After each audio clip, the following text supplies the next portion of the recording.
বিধানসভা নির্বাচনে এই 2026-এ বিজেপি নিশ্চিহ্ন হয়ে যায় পশ্চিমবঙ্গ থেকে।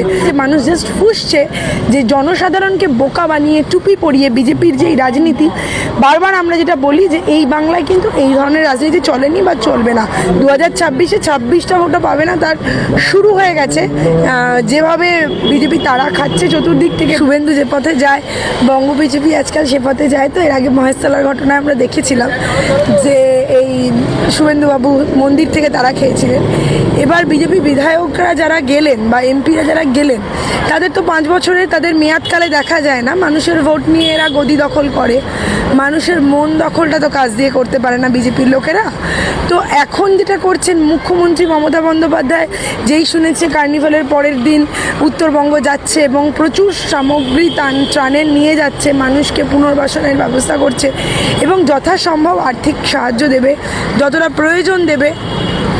এবং মুখ্যমন্ত্রী মানুষের কথা ভাবেন, মানুষের কথা বলেন বলেই তো তাকে মানুষ এত পছন্দ করেন। ভালো চৌধুরী বলছেন একটু নেচে নিন দিদি।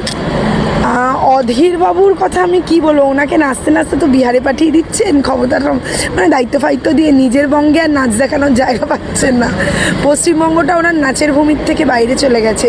তো অধীর রঞ্জন বাবু যে কংগ্রেসটাকে পুরো শেষ করে দিল, কংগ্রেসে একটা আবেগ ছিল, সেই আবেগটাকে সর্বোপরি শেষ করে দিয়ে কংগ্রেসের ভিতরে ভাগ ভাগ এমন করলো, তারপরে গিয়ে সিপিএমের গলা ধরলো।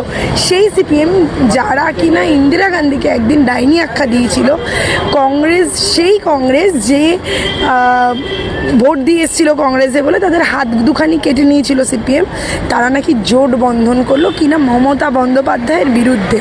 কতটা লোভাতুর হলে সেই অধীরবাবু এত বড় একটা ডিসিশন নেয়। এবং মানুষের আবেগেই তো ভোটের রাজনীতিটা চলে, এক একটা দল আবেগে চলে, কর্মীদের আবেগের নিয়ে সেই আবেগটাকে জাস্ট পা মারিয়ে চলে গেল শুধুমাত্র ক্ষমতার জন্য অধীরবাবু। ওনার চরিত্র এই দেখে কংগ্রেসের মধ্যে ক্ষোভ, সিপিএমের মধ্যে ক্ষোভ। সিপিএম তো মহাশূন্যে চলে গেছে, আর কংগ্রেস তো বাংলায় মোটামুটি নেই বললেই চলে। তা সেখান থেকে দাঁড়িয়ে অধীরবাবু নাচতে নাচতে বিহার চলে গেছেন। আপনি ভালো থাকুন, সুস্থ থাকুন, বয়স হয়েছে। মমতা বন্দ্যোপাধ্যায়কে যত নোংরা কথা যত লোক বলেছে, তারা ভবিষ্যতে রাজনৈতিক ইতিহাস থেকে মুছে গেছে এবং সেটা গণতান্ত্রিক প্রক্রিয়ায়, যেটা আপনি আগেই হয়ে গেছে, মমতা বন্দ্যোপাধ্যায় দেখিয়ে দিয়েছে। তো আর এই নিয়ে আপনাকে বেশি ফুটেজ দেওয়ার কোনো মানে হয় না।